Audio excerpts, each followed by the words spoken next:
ونستغفره ونؤمن به ونتوكل عليه ونعوذ بالله من شرور أنفسنا ومن سيئات أعمالنا من يهده الله فلا مضل له ومن يضلل فلا هادي له أشهد أن لا إله إلا الله وحده لا شريك له وأشهد أن سيدنا وحبيبنا ومولانا محمدا عبده ورسوله أما بعد لقد قال الله تبارك وتعالى في القرآن المجيد بعد أعوذ بالله من الشيطان الرجيم بسم الله الرحمن الرحيم قل هذه سبيلي أدعو إلى الله على بصيرة أنا ومن اتبعني وسبحان الله وما أنا من المشركين وقال تعالى والسابقون الأولون من المهاجرين والأنصار والذين اتبعوهم بإحسان رضي الله عنهم ورضوا عنه وقال تعالى إن الذين آمنوا وعملوا الصالحات أولئك هم خير البرية جزاؤهم عند ربهم جنات عدن تجري من تحتها الأنهار خالدين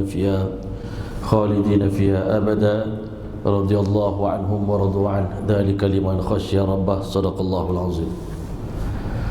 Assalamualaikum warahmatullahi ta'ala wabarakatuh.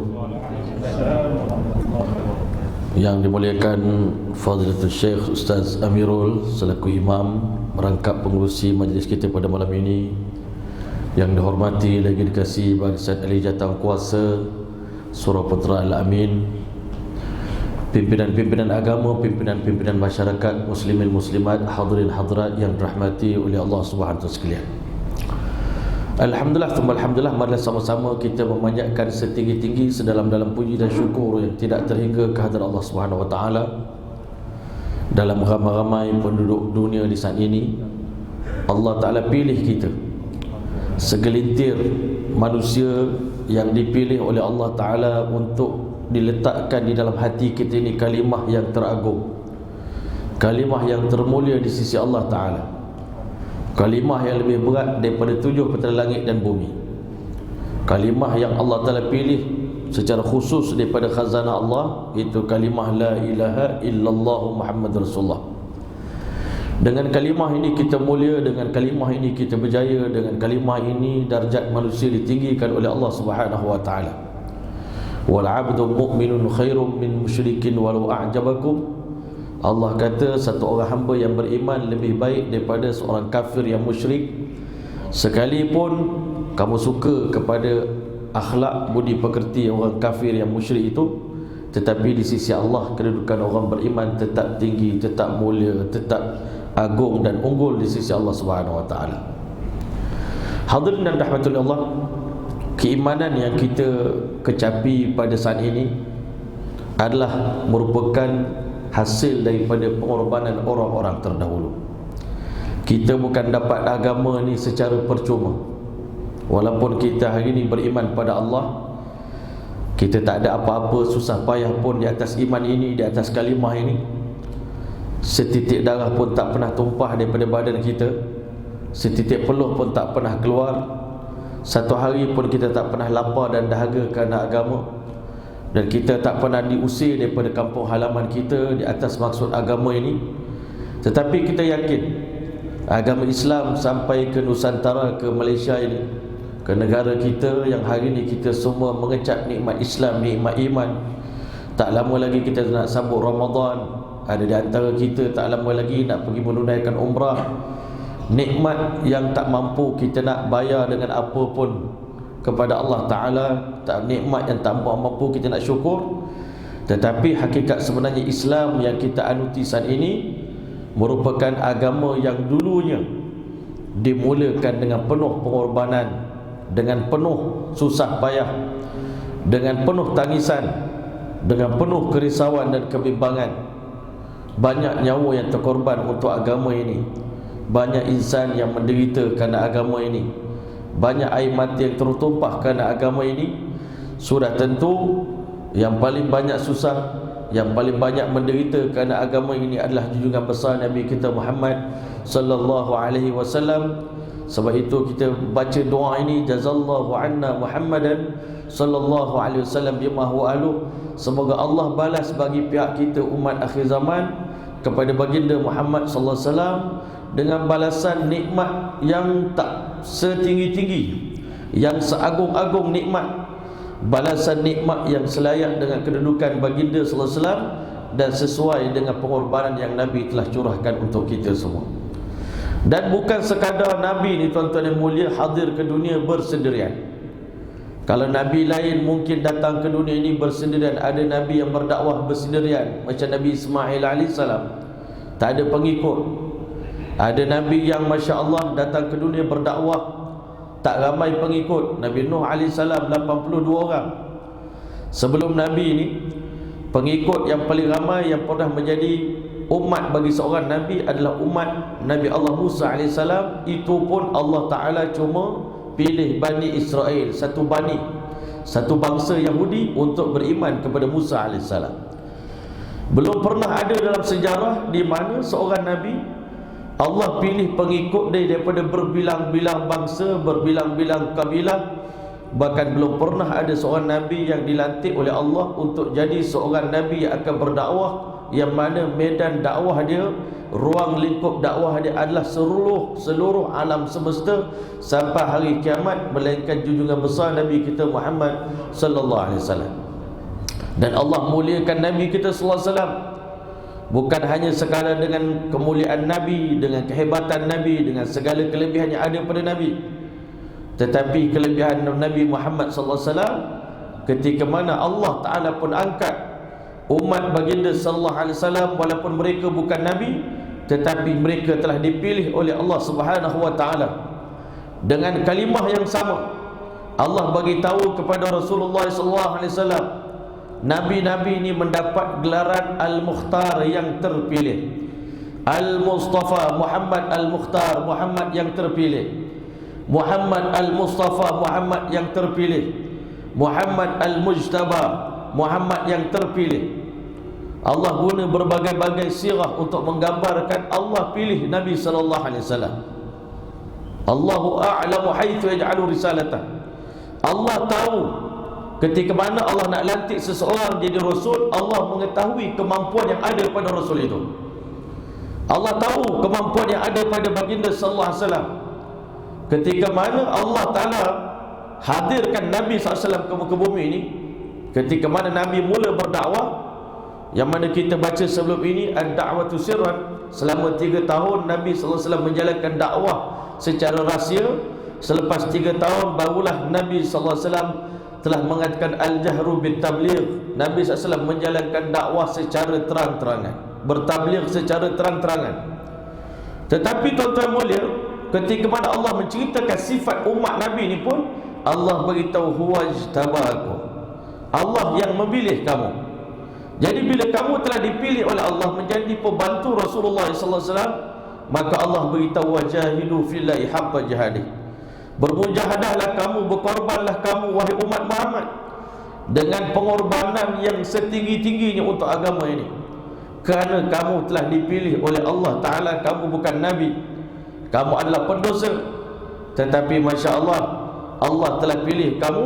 Dan sudah tentu tuan-tuan yang mulia, umat Rasulullah ini semuanya mulia, tetapi umat yang paling mulia adalah umat yang dinamakan as-sabiqun al-awwalun, golongan yang terawal, yang dipilih oleh Allah untuk Allah masukkan ke dalam hati mereka sinar iman, Allah masukkan ke dalam hati mereka kefahaman agama, Allah berikan kepada mereka ni hakikat agama ini, kemanisan Islam, sehingga tuan-tuan yang mulia, mereka ni sanggup mengorbankan apa saja.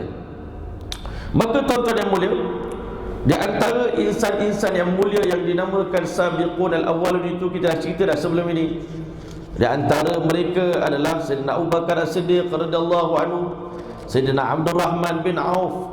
Ini orang-orang yang mengenal Islam bukan ketika Islam dah glamour, bukan dia memeluk Islam ketika mana Islam dah tersebar ke seluruh dunia. Hari ini banyak orang masuk Islam setelah dia melihat Islam tu agama yang benar, mungkin menerusi bukti-bukti saintifik. Saintis masuk Islam itu biasa, sebab dia dah tengok kebenaran baru dia nak masuk Islam. Itu tak hebat. Orang yang hebat adalah golongan yang memeluk Islam, beriman pada Nabi dalam keadaan tak nampak apa pun lagi apa kebenaran dan tak nampak lagi kemenangan Islam, tak nampak lagi kehebatan agama ni, tak tahulah agama ni berkembang ke tak berkembang, tetapi mereka awal-awal lagi telah berpusu-pusu, berduyun-duyun mengikuti agama yang dibawa oleh baginda Muhammad sallallahu alaihi wasallam. Maka dikata wa minas sabiqin al-awwalin, di antara orang yang dinamakan mendapat gelaran title sabiqun al-awwalun di kalangan umat Islam ni, orang yang beriman sebelum Fatah Mekah dengan selepas Fatah Mekah berbeza. Orang yang beriman di sisi Allah sebelum hijrah dengan selepas hijrah berbeza. Orang yang beriman pada awal Islam dengan akhir Islam berbeza. Maka sudah tentu nilai keimanan yang paling tinggi di sisi Allah adalah golongan yang dinamakan as-sabiqun al-awwalun. Dan dalam Islam, kita memuliakan orang Islam ni bukan berdasarkan pangkat dia. Kita memuliakan setiap orang umat Nabi ni berdasarkan banyak mana korban dia untuk agama. Sebab itu Nabi SAW akan muliakan sahabat ikut pengorbanan mereka. Siapa yang pernah menyertai peperangan Badar, kedudukan dia lain di sisi Allah. Sahabat Badar, Ashabul Badar yang mati syahid dalam peperangan Badar lagi tinggi di sisi Allah Ta'ala. Sahabat Uhud, dia akan mendapat gelaran Al-Badri. Orang yang pernah menyertai peperangan Uhud mendapat gelaran Al-Uhudi. Masya Allah. Ada sahabat yang menyertai peperangan Khandaq, ada para sahabat yang menyertai peperangan Tabuk. Tetapi title yang paling tinggi yang Allah bagi adalah As-Sabiqun al-Awwalun, orang yang terawal-awal memeluk Islam di 3 tahun yang pertama. Maka dikata salah satu daripada Sabiqun al-Awwalun itu namanya Khalid bin Sa'id bin Al-As bin Umayyah bin Abd Syams Al-Umawi Al-Qurashi. Dia katakan kan Abu Sayyidu Quraisy, bapa dia adalah di antara pemuka-pemuka Quraisy, ketua orang Quraisy. Jadi Allah uji orang Quraisy ni, bapaknya kufur pada Allah, anaknya beriman pada Allah. Dalam peperangan Badar pula Allah uji, bapa bertempur dengan anak. Masya Allah, hebatnya peperangan Badar ni tuan-tuan. Iaitu tuan-tuan yang mulia, anak dengan ayah terpaksa berbunuh-bunuh. Masya Allah, sahabat Nabi nak bunuh darah daging sendiri kerana mereka adalah berada di pihak yang lain. Bayangkan, bukan sekadar pengorbanan, nak berkorban keluar jalan Allah bulan Ramadan berjihad, tapi macam mana nak, Allahu Akbar, tetapi nilai keimanan yang tinggi dalam diri para sahabat. Maka dikata idza tamma, ketua Quraisy, bapa dia ni Masya Allah, yang bernama Sa'id ni, Sa'id bin Al-As ni, kalau dia pakai serban, lam ya'tamma Quraisyun ijlalan lahu. Kalau dia mula pakai serban, maka semua orang Quraisy akan tanggal serban. Kenapa? Memuliakan dia. Ini satu budaya di kalangan orang Arab. Memang serban ni, pakai serban ni satu, Masya Allah, benda yang hebat Bahkan saya selalu beritahu, serban ni sebenarnya adalah umpama mahkota bagi orang Islam. Bila orang Islam pakai serban ni, sebenarnya perasaan kita pun lain. Kita yang pakai, orang tengok kita pun nampak lain. Saya pernah pergi Langkawi tuan-tuan, pakai serban. Seorang mak saleh daripada Itali, come brother. Wallahi I like your turban, dia kata. You look very smart, kata. Awak nampak sangat smart bila awak pakai serban. Aku suka serban kamu. Dan semua Nabi-Nabi pakai serban. Nabi-Nabi punya persalinan sama je. Nabi pakai serban. Dan kebanyakan Nabi masuk umur 40 semua bertongkat tuan-tuan. Saya cuba belajar pakai tongkat. Bukan kerana kita sakit, kita pakai tongkat untuk orang selalu tak sakit kaki ke? Kan? Bukan kerana sakit kaki, kerana kita ni nak meniru Nabi punya penampilan tu, kita nak tiru 100% kalau bolehnya tuan-tuan. Tetapi ada juga kalanya tuan-tuan, orang Arab ni dia akan tinggalkan serban kerana menghormati tok guru dia, Masya Allah. Kita tengok para habaib kadang-kadang bila tok guru datang daripada Yaman, yang anak-anak murid yang besar-besar ni pun tanggal serban, tak nak pakai serban depan tuan guru. Itu pun satu alamat. Kita yang tak faham ni, kita ingat pakai serban ni kerana Allah, tetapi ada kalanya Masya Allah kita tanggal serban untuk menzahirkan kita ni lebih rendah daripada orang yang ada di hadapan kita. Ini budaya orang Arab. Jadi dia punya bapa dia ni punya tinggi kedudukan bapa Khalid ni, iaitu Sa'id bin Al-As ni. Kalau dia pakai serban, semua orang Quraisy tanggal serban. Masya-Allah. Wa kana Khalid bin Sa'id qad ra'a fi manami, tetapi Allah bagi hidayat kepada dia ni bukan dengan dakwah Nabi. Ada kalanya tuan-tuan, kalau kita ni asal dakwah ni bukan dengan percakapan, asal dakwah ni dengan kerisauan. Bila kita betul-betul risau tentang umat ni, risau tentang agama ni tuan-tuan, ada masa Allah hantar kita masuk dalam mimpi orang. Kalau betul-betul kita ni risau tentang umat ni, kita masuk dalam mimpi orang di China, kita masuk dalam mimpi orang di Brazil, kita masuk dalam mimpi orang di Australia. Orang mimpi kita ajak dia masuk Islam. Kita tak mampu sampai ke sana. Jadi Khalid bin Sa'id ini satu hari dia bermimpi. Dia kata, "Annahu qad ra'a fi manami annahu sayaqa'u fi hawiyatin." Dia ni nak terjatuh dalam sebuah gaung yang sangat dalam. Dalam mimpi tadi. Fa'adrakahu Rasulullah sallallahu alaihi wasallam. Ternyata Nabi tampil muncul dalam mimpi dia dan telah memegang tangan dia. Wa khallasahu, dan Nabi telah selamatkan dia. Masya-Allah. Allahu akbar. Kalau kita sampai tahap macam tu, alhamdulillah, syukur kepada Allah Taala. Kalau kita betul-betul ikhlas, kalau kita betul-betul fikir, risau, sedih tentang agama ni tuan-tuan, fikir risau kita ni masuk ke dalam orang yang sedang ada hidup di dunia ni, bahkan bayi-bayi yang belum lahir lagi pun dah sampai fikir itu masuk. Itulah kehebatan fikir risau Nabi Muhammad SAW. Yang hari ini kita semua tuan-tuan, kebanyakan kita dah hilang fikir risau ni. Fikir risau agama ni tuan-tuan. Sepatutnya orang Islam sekarang risaunya tentang agama. Agama kita sedang mundur, agama kita sedang jatuh. Tengok orang jauh daripada agama, tengok masjid kosong, tengok wanita tak menutup aurat dengan sempurna. Kita sendiri pun tak dapat amalkan sunnah Nabi dengan sempurna. Perintah Allah pun banyak kita tinggalkan. Sebenarnya kita kena risau. Bila tengok ahli keluarga kita tak amalkan agama dengan sempurna, istilah puas hati tu tak ada tuan-tuan. Kerisauan kita inilah menyelamatkan alam ni. Masya Allah. Maulana Ilyas rahmatullahi alaihi beritahu, kerisauan seorang da'i inilah merupakan roh dalam dakwah dia. Kalau berdakwah tanpa ada risau, tanpa ada bimbang, kita dah puas hati dah dengan pencapaian kita, maka matilah roh dalam dakwah, roh dakwah dalam diri seorang manusia. Maka kita tengok kerisauan Nabi ni begitu dahsyat sampai masuk dalam mimpi Khalid bin Sa'id, dan Nabi telah menyelamatkan dia. Allahu akbar. Faja'a ilaihi, lalu siang hari, keesokan harinya, Khalid bin Sa'id datang bertemu dengan Nabi Muhammad sallallahu alaihi wasallam. Kita jarang dengar nama Khalid bin Sa'id ni tuan-tuan. Mungkin nak hafal pun payah. Selalu kalau tanya 10 laki-laki yang dijamin syurga, asyarah mubasyarah bil jannah, kita tak teringat nama Khalid bin Sa'id. Kita teringat Uthman bin Affan, Abdurrahman bin Auf, kan, Abu Ubaidah bin Jarrah. Tapi Khalid bin Sa'id kita terlupa tuan-tuan. Kena ingat. Malam ni kita dah dengar cerita dia, kita kena hafal nama dia insya-Allah. Jadi keesokan hari dia datang jumpa Nabi sallallahu alaihi wasallam. Dia kata, "Kamu dakwah kami ni kepada apa?" "Ila ma tad'u ya Muhammad." Wahai Muhammad, kamu dakwah umat ini, manusia ini, kepada apa? Tapi sebenarnya semalam Nabi dah dakwah dia dah. Ini nak pergi, nak dapatkan lagi keyakinan. Siang hari dia datang jumpa Nabi sallallahu alaihi wasallam. Maka Nabi ni tuan-tuan, dakwah Nabi ni sama saja. Daripada zaman Nabi Nuh sampai Nabi Muhammad, dakwah para Nabi ni sama saja.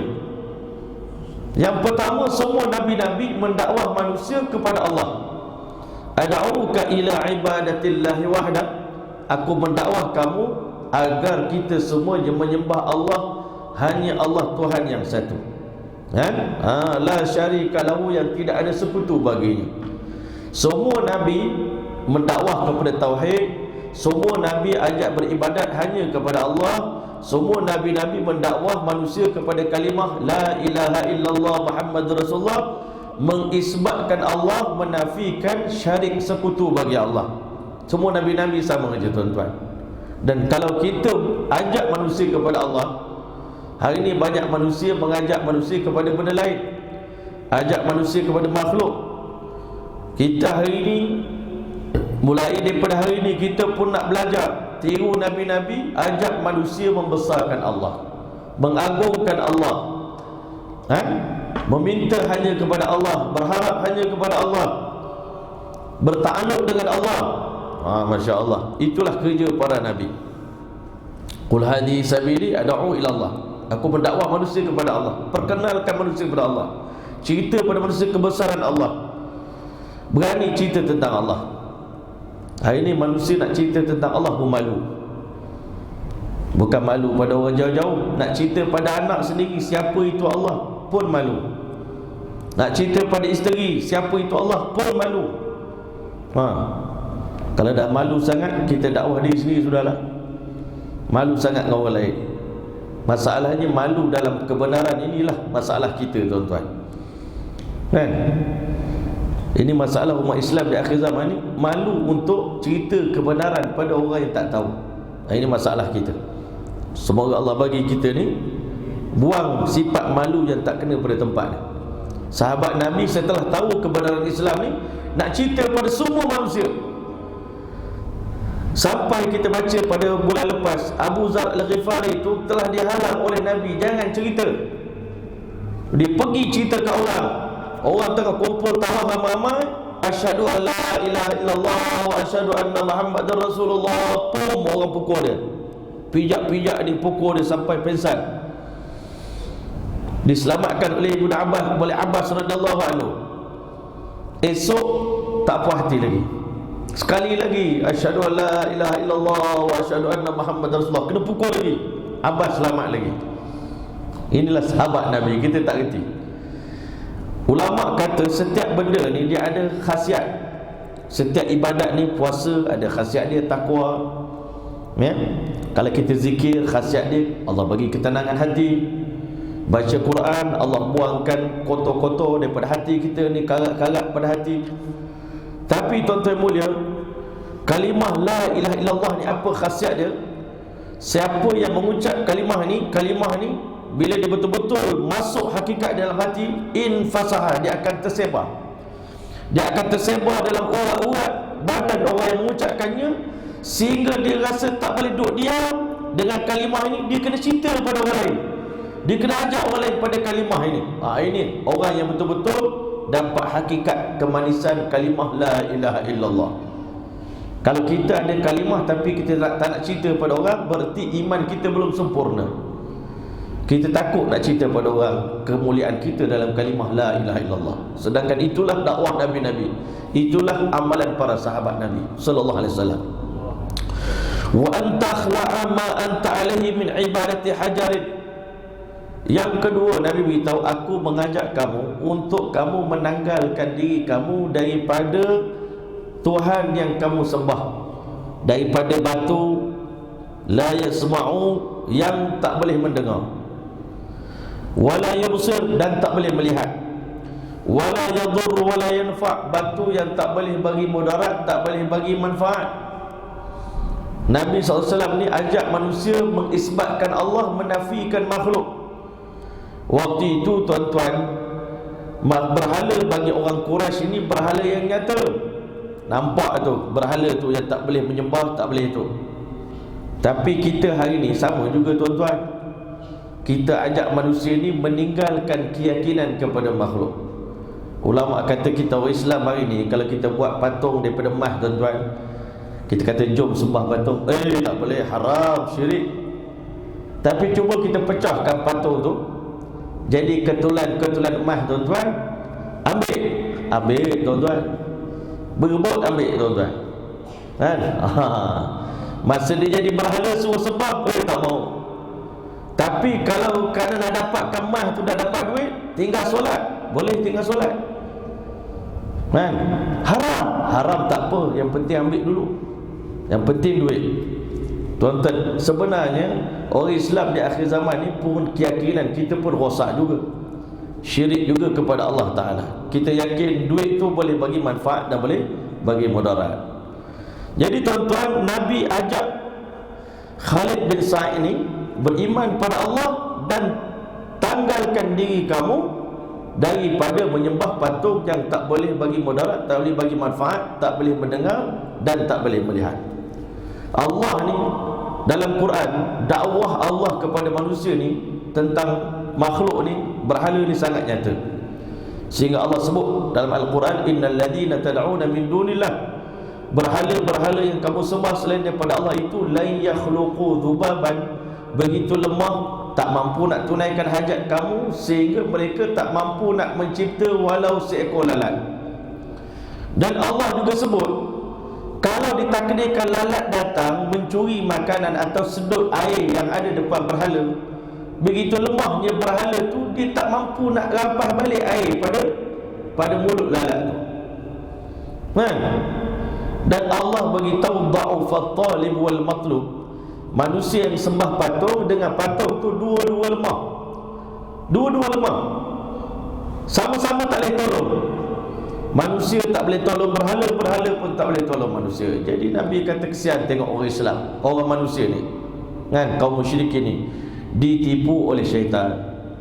Jadi tuan-tuan dan boleh, dia beritahu wal ihsan ila walidaik. Nabi ni Masya Allah, dakwah Nabi yang pertama, ajak beriman pada Allah, tinggalkan berhala. Yang ketiga, berbuat baik kepada kedua ibu bapa kamu. Kita hari ni kadang-kadang kita nak buat baik, mak ayah kita tak bagi.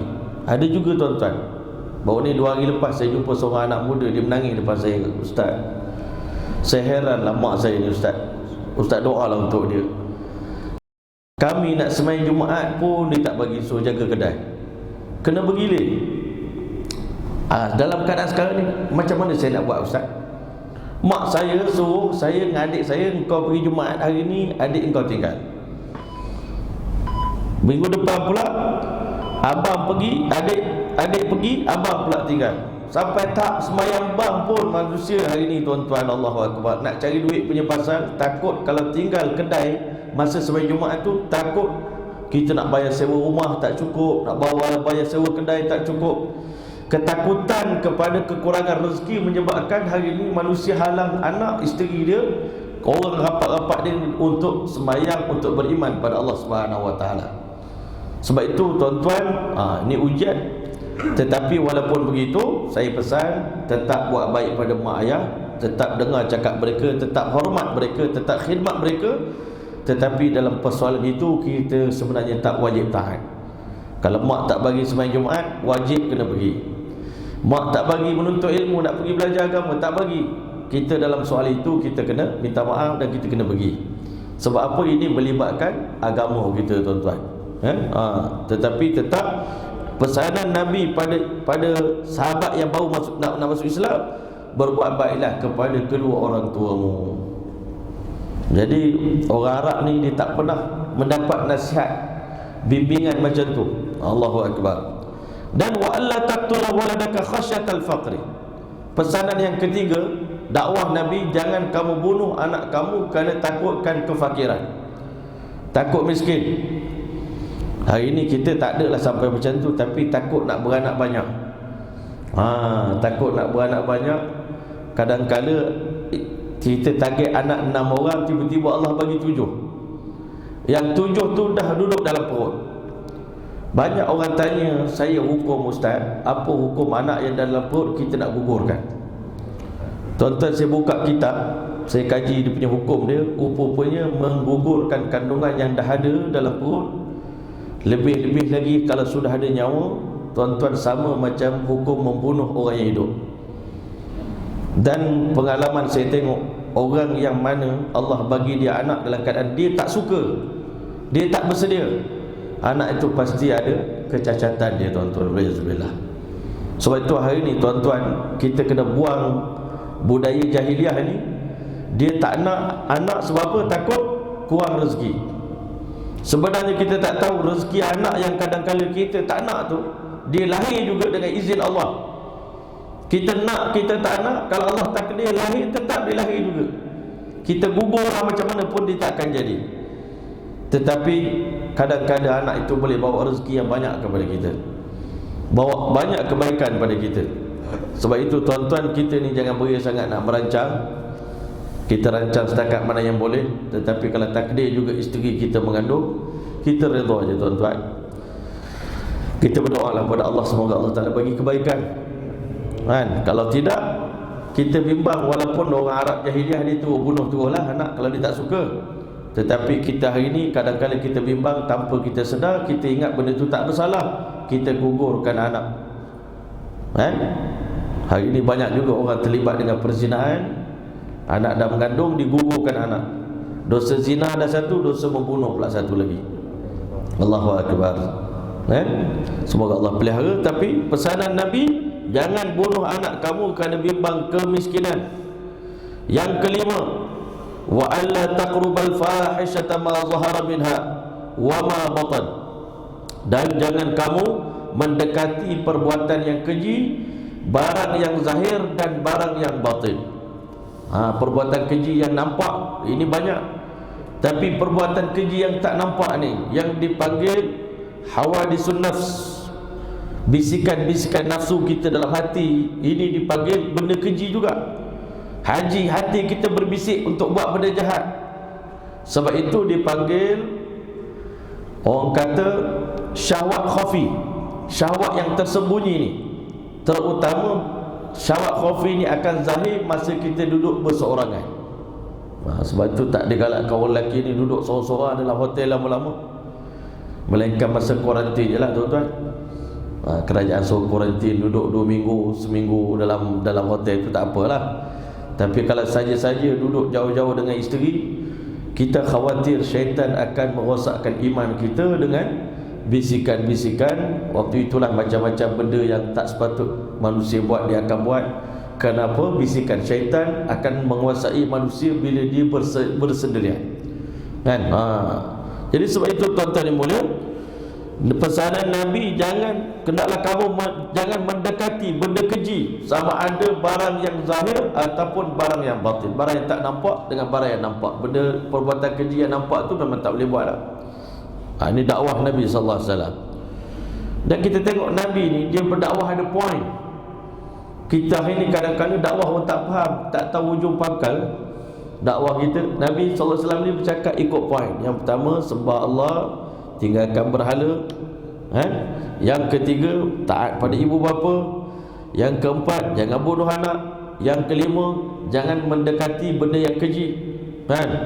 Yang keenam, jangan kamu bunuh mana-mana nyawa yang Allah haramkan kita membunuhnya, melainkan dengan kebenaran. Zaman dulu ni bunuh orang biasa. Tuan-tuan tengok orang Arab, orang Rusia ni tuan-tuan, dia mati pun tak kisah, dia bunuh orang pun tak kisah. Kita tengok perang-perang di Ukraine tu tuan-tuan, orang Rusia ni nak pergi perang tu dia happy, dia gembira nak pergi perang tu. Padahal dia tahu benda tu kematian.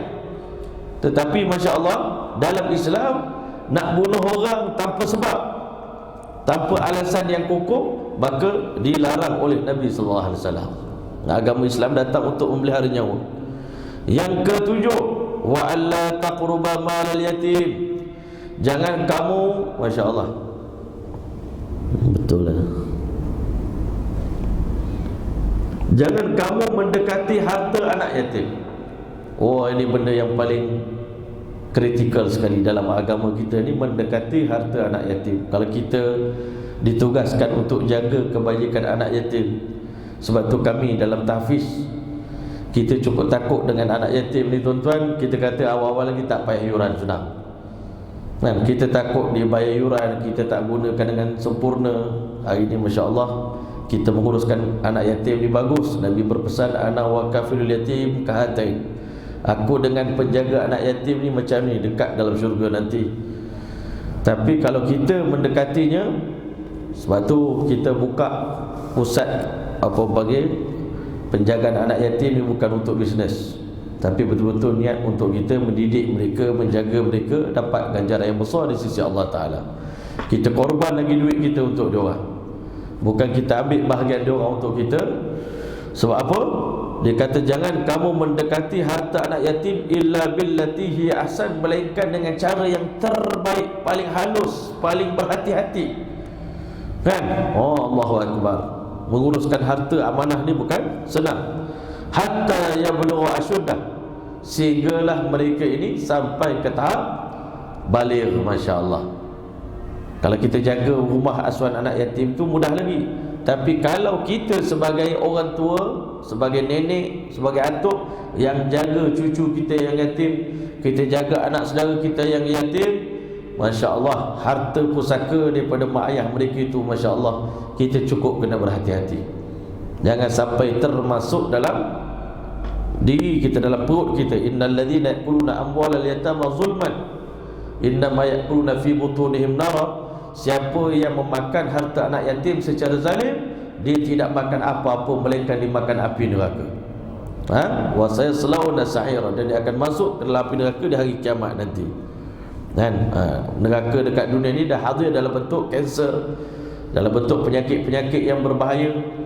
Sebab itu kita harta anak yatim ni tak payah dekat, dan kita cuba sedia upaya untuk memelihara diri kita. Kalau tak mampu, baik tak payah kita jaga, kita serahkan kepada orang yang lebih mampu. Dan yang ke-8, Nabi berpesan, hebat wasiat Rabbani, wasiat Nabawiyah ni, wasiat Nabi ni, Masya-Allah, cukup lengkap. Masuk muamalat, masuk muasyarat, masuk akidah, pesanan Nabi, dakwah Nabi. Kan, Masya-Allah. Kita ini orang nak masuk Islam, kita jangan hanya cerita kalimah la ilallah, rukun Islam, rukun iman. Islam mengajar kita benda-benda ni semua, kan? Poin-poin ni semua kita kena ambil, dan kita kena tahu kedudukan orang yang kita nak dakwah ni.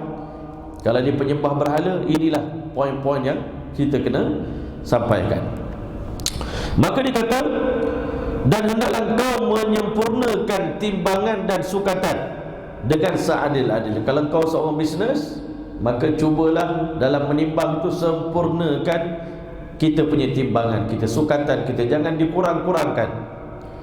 Orang Arab dulu, Masya-Allah, memang pandai berniaga, tapi dia pandai tipu juga, kan? Hari ni kita pun tahulah, ramai orang pandai berniaga tapi dia pandai menipu. Sebab itu Nabi berpesan, Islam ni apa beza dengan orang bukan Islam? Bukan hanya Islam mengajak kita ni berbisnes, menggalakkan kita ni bisnes, kita pun ajak orang, kita pun bagi fadilat pada orang nak ajak bisnes, join bisnes kita. 9 daripada 10, kan? Daripada jalan-jalan rezeki itu adalah dalam bisnes. Tapi dalam pada itu, tuan-tuan, kita jangan ada unsur-unsur penipuan dalam perniagaan kita. Itu pun digalakkan dalam Islam, itu pun kita kena jauhkan, ya, insya-Allah. Pesanan Nabi, wa anta adil, yang ke-9, hendaklah kau berlaku adil dalam ucapanmu, walau hakam ta'ala dhawi qarabak, sekalipun engkau menjadi hakim ke atas kaum kerabatmu sendiri. Hendaklah buat adil. Kalau saudara mara kita buat silap tetap silap, kita kena, ucapan kita, hukuman kita kena adil. Dan yang ke seterusnya, wa antufiya liman ahadta wa antufi liman ahadta, dan yang ke-10, hendaklah engkau menyempurnakan janji kepada orang yang engkau berjanji. Bahkan semalam dalam hadis yang saya baca waktu dalam kelas saya di Seri Gombak semalam, sepotong hadis yang Nabi SAW sampaikan, kata Sayyidina Anas bin Malik radhiyallahu anhu, hampir setiap ucapan Nabi pasti Nabi SAW akan selitkan hadis ini. Selalu Nabi bagi cerita-cerita, mesti akan terselit juga hadis ini dalam ucapan Nabi, la imana liman la amanata lahu, tak ada iman bagi orang yang tak ada amanah, tak jujur dalam pekerjaan, wala dina liman la ahda lahu, dan tak ada agama bagi orang yang tidak menunaikan janji. Jadi sebelum nak masuk Islam, Nabi dah ajar tentang janji kepada Sayyidina Khalid bin Sa'id. Fa aslama radhiyallahu ta'ala anhu, dengan dakwah Nabi dia kata, aku tak pernah tengok adanya satu agama yang lebih indah, yang lebih Masya-Allah detail, yang lebih hebat, dia punya ta'lim dia lebih daripada Islam. Akhirnya Khalid bin Sa'id memeluk Islam. Wahina idzin ghadiba alaihi abu, bila dia memeluk Islam, bapaknya telah marah kepadanya. Sebab itu saya cakap, kita hari ini masuk Islam percuma, tuan-tuan, tak ada siapa pun marah pada kita. Tetapi orang yang baru memeluk Islam, ujian dia, cabaran dia, Masya-Allah, orang sekeliling dia akan benci, orang sekeliling akan pulau dia, Ini merupakan satu cabaran yang sangat besar kepada para mu'allaf ini, masya-Allah. Sebab itu kita kena tolong mereka, ajak mereka, bantu mereka, bagi sokongan pada mereka. Kemudian tuan-tuan dan rahmatullah, wa adahu, bapa dia telah menyakiti anak dia ni, wa hatta man'ahul qut, sehingga dia menghalang makanan, maknanya dia tak bagi anak dia makan. Dan sampai dia tahan makanan daripada anak dia. Fal sarafa ila Rasulillah SAW, akhirnya Khalid bin Sa'id lari meninggalkan rumah dia dan telah bergabung dengan Nabi SAW, duduk dengan Nabi. Kemudian dia kata fakana yalzimuhu wa ya'ishu ma'u, dia bermulazamah dengan Nabi, duduk dengan Nabi, hidup dengan Nabi, wa yaghib an abihi fi dawahi Makkah, dan dia menyorok daripada bapa dia di lorong-lorong ataupun di bukit-bukit di Mekah, nyorok daripada bapa dia. Sampai hari ini pun belah-belah Bukit Ajat tu tuan-tuan, polis pun kalau nak cari orang menyorok kat situ payah tuan-tuan. Orang Malaysia kalau tak ada visa dulu lari duduk kat belah-belah situ lah kan. Jadi dia Khalid bin Sa'id ni meluk Islam, nak menyorok pada bapa dia, dia duduk di kawasan bukit-bukit situ.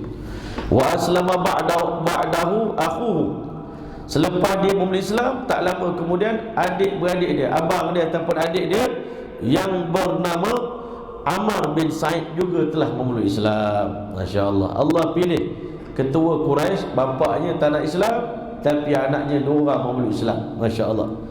Wa hakadha dakhala haula'il asyraf fi dinil Islam. Demikianlah keadaannya mereka-mereka yang mulia itu, itulah cerita mereka memeluk Islam.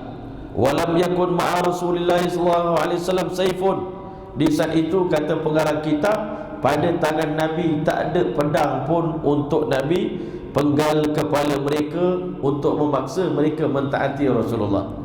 Semua mereka ni menerima Islam dengan sukarela.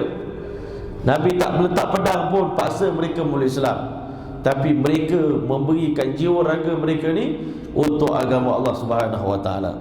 Hatta yuti'uhu saghirin, Nabi tak pernah paksa umat dia memeluk Islam. Walaysa ma'ahu ma yarghabu fi. Yang kedua dia kata, hebatnya Islam mereka ni, Khalid bin Sa'id ini, waktu itu tuan-tuan, di tangan Nabi tak ada benda pun Nabi nak bagi pada mereka. Orang kemudian yang masuk Islam, Nabi dah banyak harta ghanimah, Nabi dah boleh pujuk dia orang masuk Islam dengan harta kan. Nabi ni dapat duit, dapat harta, dia kumpul, dia gunakan harta ni untuk tarik orang kafir memeluk Islam. Itu dah setelah Islam dah berkembang. Awal-awal Islam, orang masuk Islam miskin pun Nabi tak mampu nak bagi apa-apa untuk menarik hati mereka, untuk ta'liful qulub. Sebab itu keikhlasan mereka ni sangat luar biasa. Hatta yatrakaha ula'il uzama aba'au, sehingga mereka ni sanggup meninggalkan bapa-bapa mereka sendiri, keluarga mereka sendiri. Bayangkan, Masya Allah, apa tarikan yang ada pada Rasulullah SAW. Sebab itu ulama kata Nabi ini seperti magnet tuan-tuan. Nabi ini macam magnet. Orang tak kenal Nabi, tak jumpa Nabi, tak dengar dakwah Nabi, semuanya jauh daripada Nabi. Tapi sekali melihat wajah Nabi, sekali mendengar dakwah Nabi, kita hari ini dengar dakwah orang biasa pun dah terkesan. Khalid bin Sa'id ini Nabi sendiri bagi dakwah pada dia. Nabi sendiri ajak dia. Malam tadi dalam mimpi aku ajak kamu, sekarang aku ajak kamu depan-depan. Allahu Akbar. Terbuka pintu hati dia memeluk Islam. Wa dawit sarwa, mereka sanggup tinggalkan orang kaya-kaya demi nak ikut Nabi, walaupun mereka ikut Nabi dalam kemiskinan, dalam kelaparan. Itulah ajaibnya iman. Iman ni bila masuk dalam hati, dia tak kira dah apa yang orang cakap, apa yang orang manusia fikir tentang kita. Yang penting iman tadi membawa kita, menarik kita untuk mengikuti jejak langkah Nabi Muhammad sallallahu alaihi wasallam. Wa yattabi'ur rasul, akhirnya mereka ni menjadi pengikut Nabi sallallahu alaihi wasallam. Liyaqulu min fadli malihi, masya-Allah, untuk mereka makan daripada lebihan daripada harta yang ada pada Nabi. Nabi bukan orang kaya. Orang duduk di tepi-tepi Nabi, Nabi boleh bagi sikit-sikit daripada harta Khadijah, tapi lama-lama harta Khadijah pun habis. Tetapi walaupun begitu, pengikut Nabi ini tetap istiqamah. di belakang Nabi, di samping Nabi sallallahu alaihi wasallam. Masya Allah.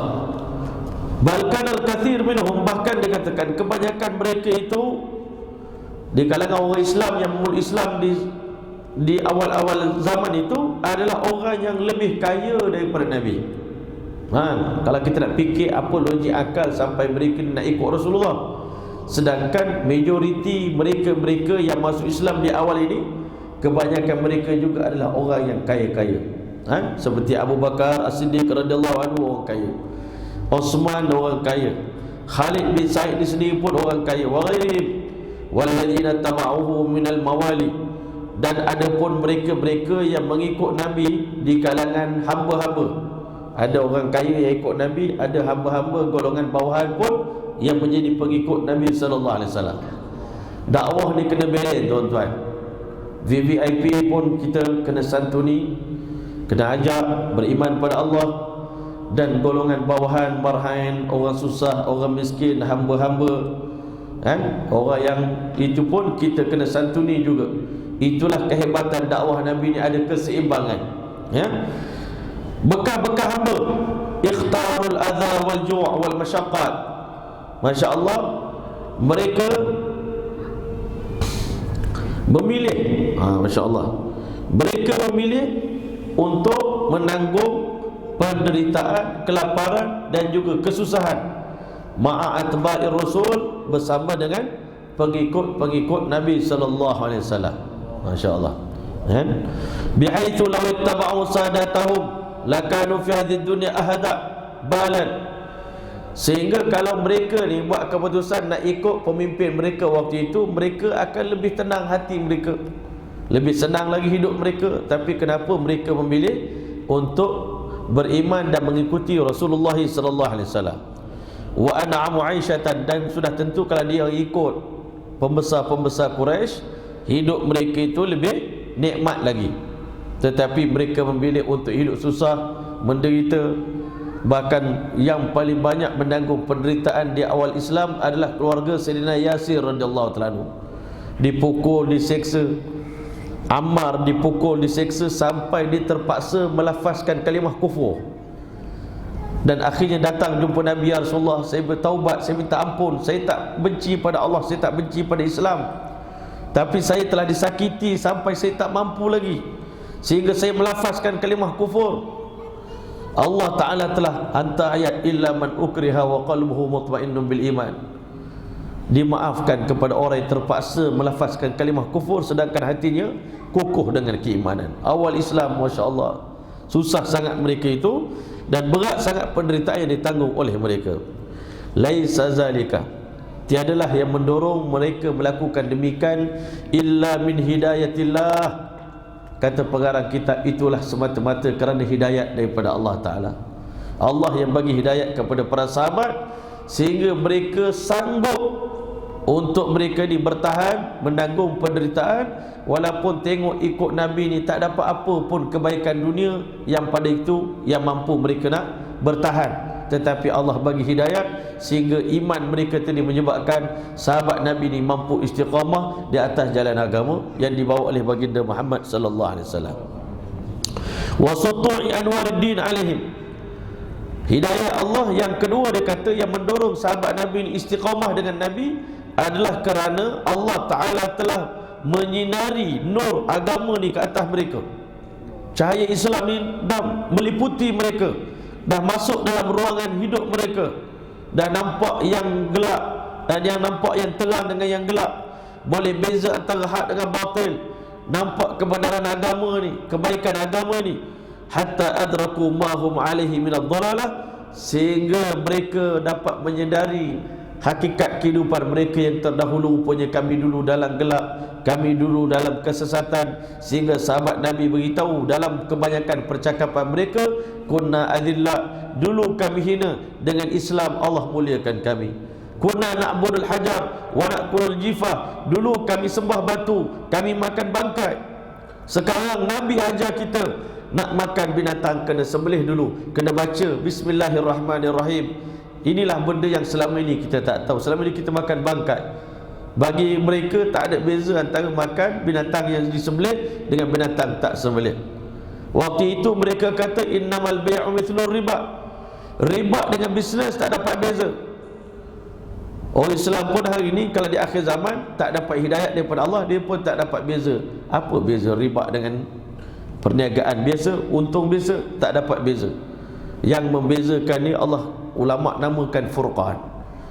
Al-Furqan. Ya ayyuhalladzina amanu in tattaqullaha, orang beriman, kalau kamu bertakwa kepada Allah, yaj'al lakum furqanan, Allah Ta'ala akan cetuskan dalam hati kamu satu nur yang dinamakan Al-Furqan. Dengan nur tadi kamu dapat bezakan mana yang halal, mana yang haram, mana yang hak, mana yang batil, mana yang gelap, mana yang terang, mana yang betul, mana yang salah. Wa ma alaihi Rasulullah sallallahu alaihi wasallam minal huda, sehinggalah mereka melihat dan juga menerima hidayah yang didatangkan oleh baginda Muhammad sallallahu alaihi wasallam. Dan selepas habis selesai 3 tahun mereka ni beriman, Nabi pujuk mana yang dekat. Tetapi waktu itu bilangan mereka, ada ulama kata 35 orang yang memeluk Islam di samping Nabi sallallahu alaihi wasallam. 35 orang ni tak ramai lah tuan-tuan. Maka selepas itu, ini strategi Nabi, mula-mula ajak orang secara diam-diam, secara rahsia. Maka tiba satu masa di mana Allah perintahkan kepada Nabi al-jahru bit tabligh, iaitu kena zahirkan tabligh ini, kena berdakwah secara terang-terangan. Tak boleh malu-malu, tak boleh sorok-sorok lagi, tak boleh bersembunyi lagi. Sekarang masa untuk kau zahirkan kebenaran agama ini. Masya Allah. Semoga Allah juga bagi taufik untuk kita melakukan, mengamalkan apa yang Nabi buat ini. Masya Allah, kan? Hari ini Masya Allah, tabligh ini tuan-tuan bukan kerja golongan tertentu. Tabligh ini adalah sifat Nabi dan sifat umat tuan-tuan. Umat ini adalah umat tabligh, dan agama Islam agama tabligh, kan? Masya Allah. Tetapi hari ini tugas tabligh ini missionaries yang buat, kan? Orang Kristian walaupun dia berada di agama yang batil, tetapi diorang inilah yang sanggup untuk bertabligh, untuk menyebarkan, missionaries agama dia. Masya Allah. Kadang-kadang rombongan jemaah kita terserempak dengan pendakwah Kristian. Dia beritahu kami baru balik daripada satu trip dakwah di satu negara, dan kami pergi di sana 12 tahun. Masya Allah. Jemaah kita baru balik daripada luar negara, berjumpa dengan pendakwah Kristian. Dia kata, korang orang Islam pergi berapa lama? Dia kata, kami pergi 40 hari. Dia pun tak faham, kan? Sebab apa hari ni kita payah nak faham benda ni? Sebab kita menganggap benda ni dah jadi asing, benda ni dah jadi tugas, kan? Sedangkan tuan-tuan, kita daripada kecil lagi kita belajar sifat yang wajib bagi Rasul itu ada 4: siddiq, amanah, tabligh, fatanah. Masya Allah. Dan kita sedia maklum 3 sifat ni, siddiq, amanah dengan fatanah, itu sifat dalaman seorang Nabi. Semua Nabi itu jujur, semua Nabi itu amanah, semua Nabi ini bijak. Tetapi sifat luaran semua Nabi-Nabi adalah tabligh, menyampaikan. Sehingga Allah pesan dalam Quran sepotong ayat yang jelas tentang kepentingan bertabligh ini. Apa dia?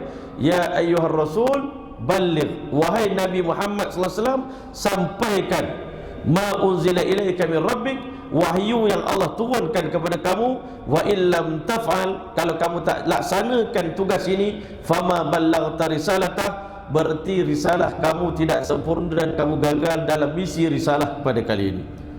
Dan Allah Ta'ala ceritakan dalam Quran sifat-sifat orang yang menjalankan tabligh ini apa? Alladzina yuballighuna risalatillah wa yakhshawnahu wa la yakhshawna ahadan illallah.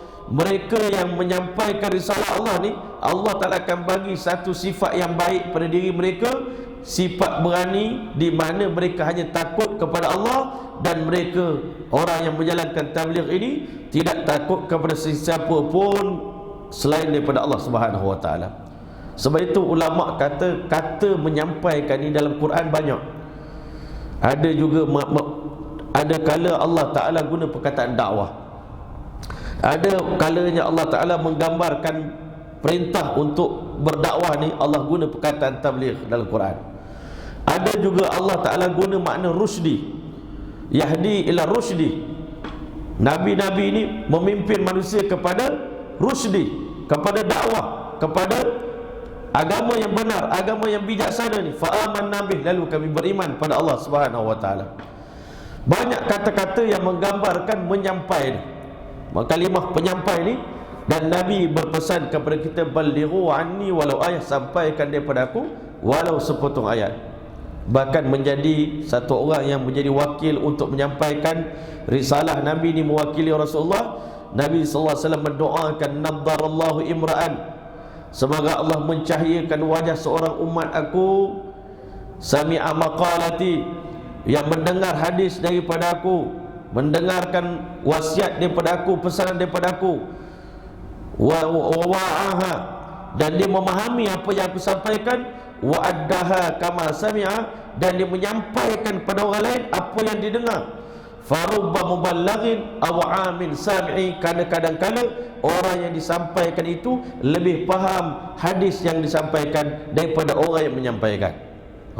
Nabi sampai mendoakan kebaikan pada umat yang menyampaikan agama kepada orang lain, mewakili Rasulullah SAW. Sebab itu dikatakan balighu, sampaikan. Ulama kata kalimah balighu ini mana litaklif, maknanya untuk satu tanggungjawab yang kita terima daripada Nabi SAW.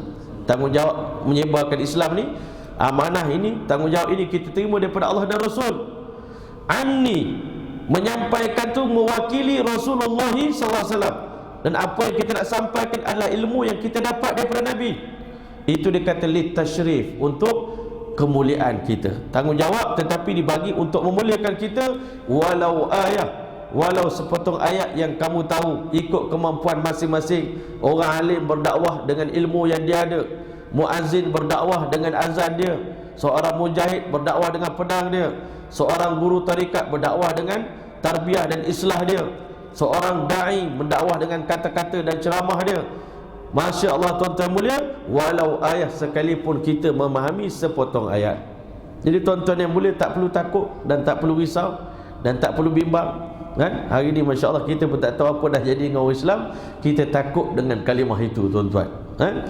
Sedangkan itulah sifat yang wajib bagi Nabi-Nabi, menyampaikan, kan? Dan lawan daripada menyampaikan adalah kitman, iaitu menyembunyikan agama, menyembunyikan ilmu. Itu adalah merupakan sifat yang mustahil bagi seorang Rasul, ya? Sebab itu Allah perintah Nabi mula dakwah senyap-senyap. Sekarang sampai masa selepas 3 tahun, kamu dah kena terang-terang, kamu kena declare, kamu kena cerita kat semua orang tentang kebenaran Islam ini. Maka dikatakan madat kullu ahad kullu hadhil muddah, telah berlalu tempoh-tempoh ini.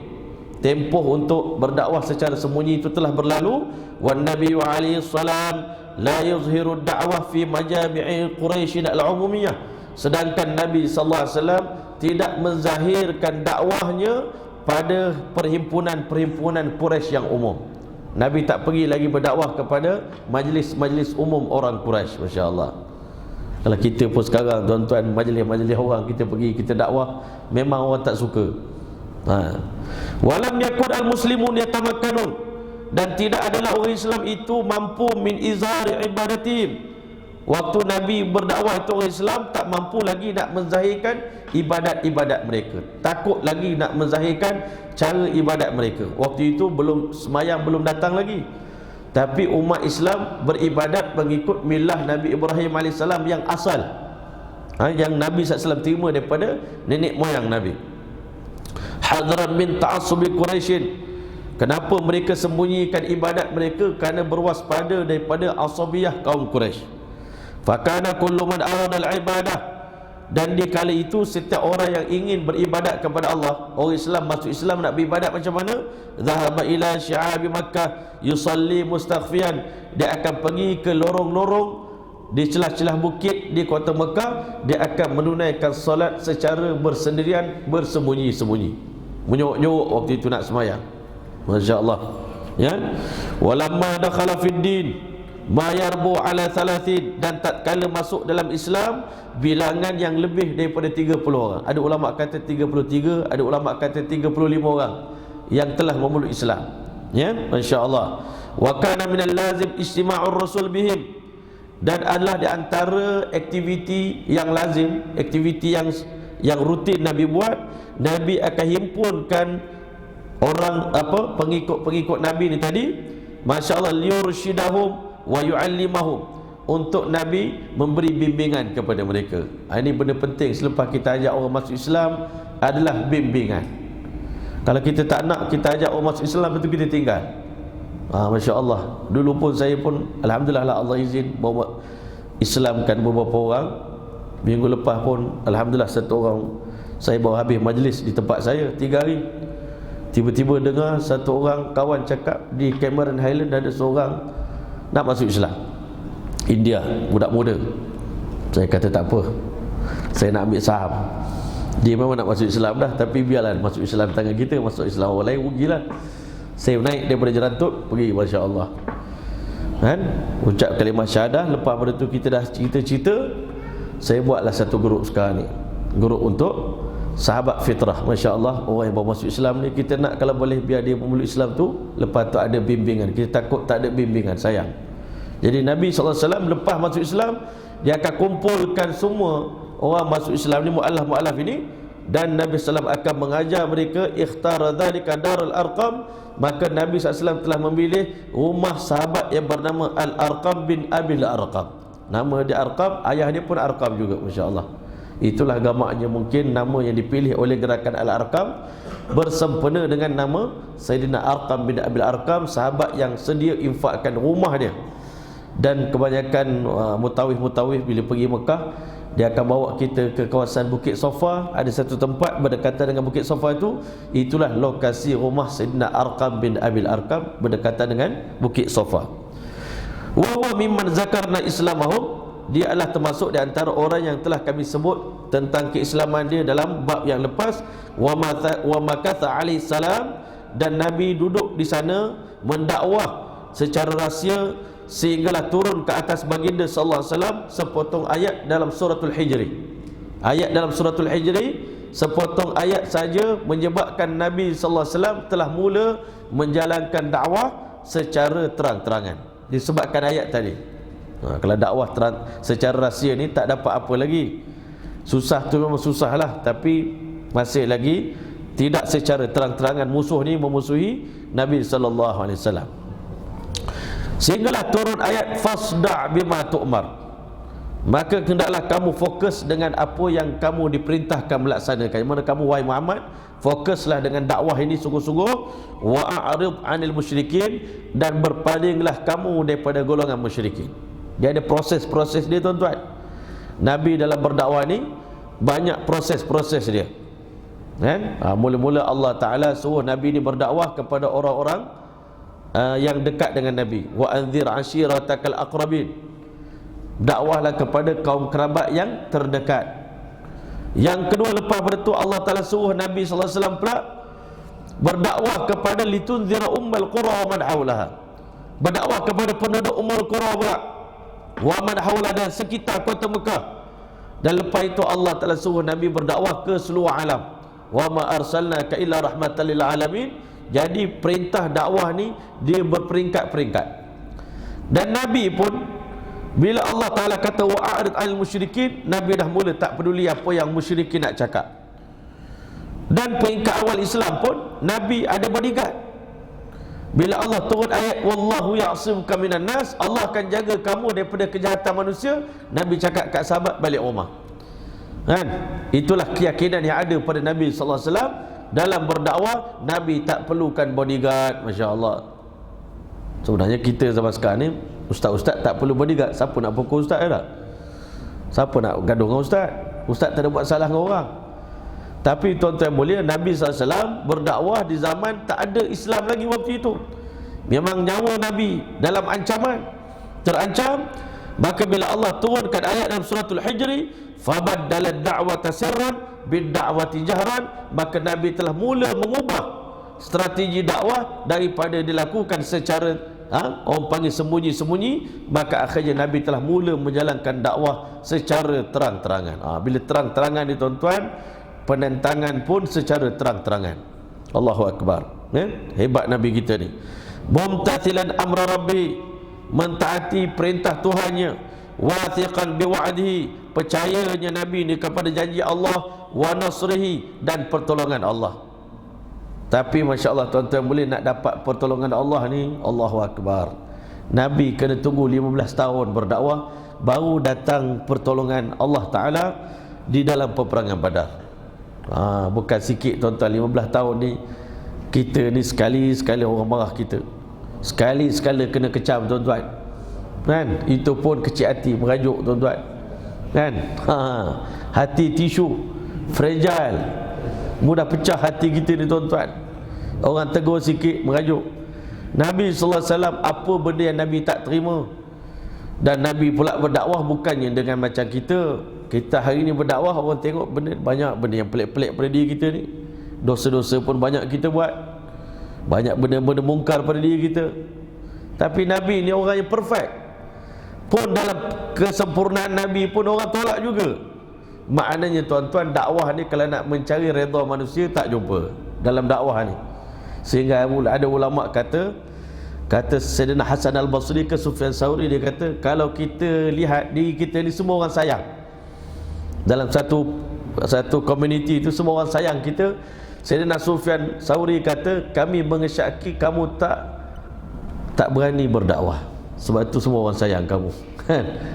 Kita tak tegas dalam dakwah ni. Sebab rutin dakwah ni ada orang suka, ada orang tak suka. Tapi kalau semua orang suka kita, Ustaz saya cakap, kalau semua orang suka kita, maknanya kita bermasalah. Tapi kalau semua orang sayang kita pun masalah juga. Kalau ada orang separuh orang suka, separuh orang tak suka, itu bagus, masya-Allah. Maknanya betul lah tu. Fasa'ida ala Safa, menerima ayat ini langsung Nabi beramal. Nabi terus naik ke atas bukit Safa, masya-Allah. Faja'ala yunadi, lalu Nabi telah menyeru, ya Bani Fihr, wahai Bani Fihr.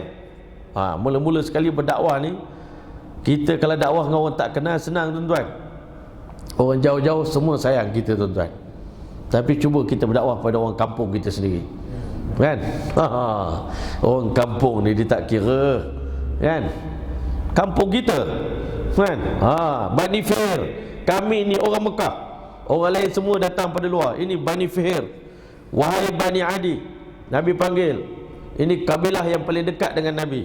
Jadi nak dakwah orang luar, kena dakwah orang dekat dulu. Wa anzir ashiratakal aqrabin, keluarga terdekat dulu. Libutuni Quraisy, ini semua kabilah yang paling besar dalam Quraisy. Faja'ala ar-rajul idza lam yastati' an yakhruja, maka bila Nabi panggil, Nabi jemput, maka semua Quraisy keluar daripada rumah masing-masing. Sehingga dia kata, siapa yang tak mampu datang, dia akan hantar wakil, arsala rasulan liyanzurul khair, untuk melihat apa kebaikan yang Nabi nak kongsi dengan mereka. Semua orang keluar rumah, ini mesti ada benda penting. Selalunya manusia ni kalau sampai berita dunia, semua orang tak marah.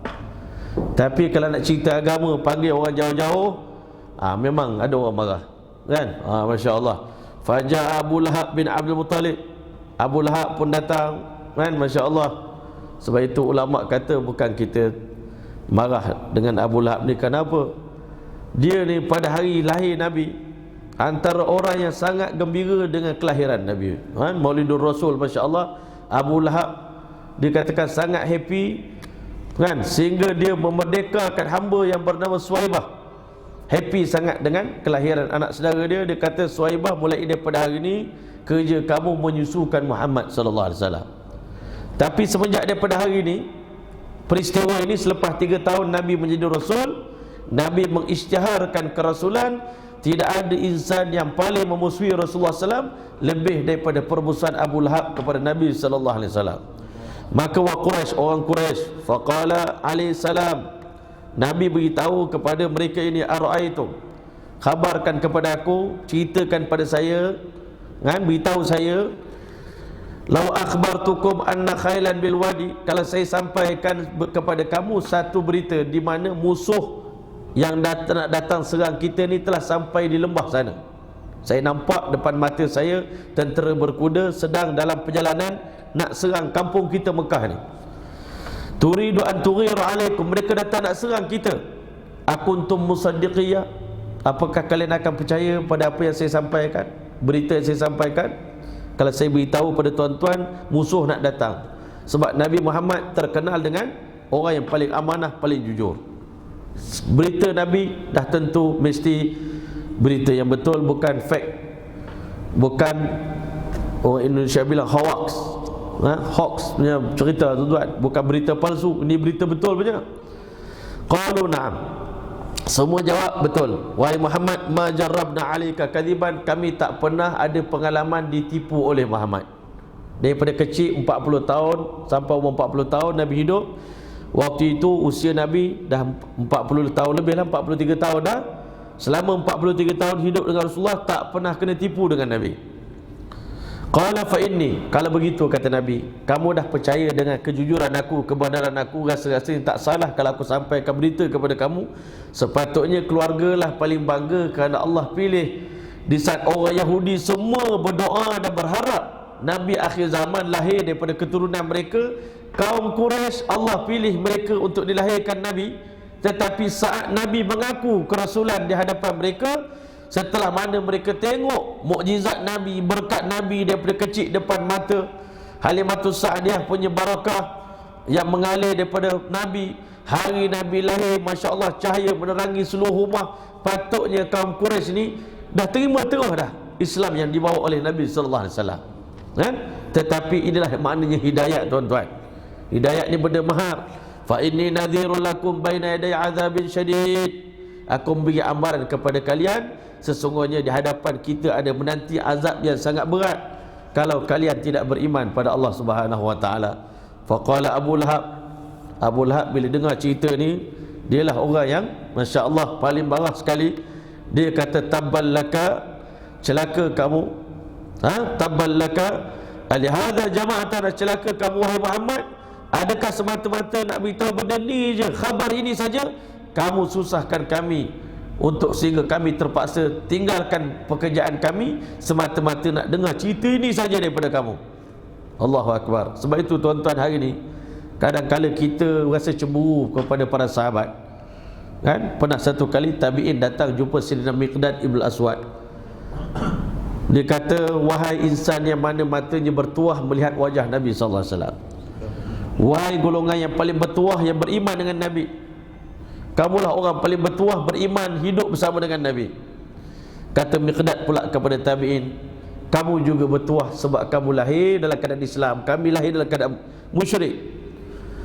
Kamu kata kami bertuah kerana kami tengok Nabi, tapi sebenarnya kami kata kamu lagi bertuah sebab kamu tak pernah bermusuh pun dengan Nabi. Kami berapa tahun jadi musuh Rasulullah. Dan dia kata berapa ramai orang-orang yang mati pada zaman kami yang tengok mukjizat depan mata kepala mereka, mukjizat Nabi, tapi mati dalam kufur pada Allah Ta'ala. Kita hari ni kita cakap betul, kenapa kita tak lahir pada zaman Nabi? Tuan-tuan, kita tak layak untuk lahir pada zaman Nabi. Kita tak layak. Kita bimbang kalau kita lahir pada Nabi, zaman Nabi, entah ke kita sama dengan Abu Lahab menentang Rasulullah sallallahu alaihi wasallam. Fa anzalallahu fi sya'nihi, lalu Allah telah turunkan ayat. Bayangkan ayat ni kekal dalam Quran sampai hari kiamat. Orang yang menentang agama, menentang dakwah Nabi ni, tuan-tuan. Sebab itu ulama kata Nabi ni dia datang bawa dakwah daripada Allah. Mesej yang Nabi bawa ni adalah wakil Allah. Siapa yang menentang Nabi ni menentang Allah. Besar sangat. Sebab itu tuan-tuan, dakwah ni kita tak boleh tolak. Orang sampaikan dakwah pada kita, kita kena angguk. Suka tak suka kita kena terima, tuan-tuan. Sebab dia menyampaikan mewakili Allah Ta'ala.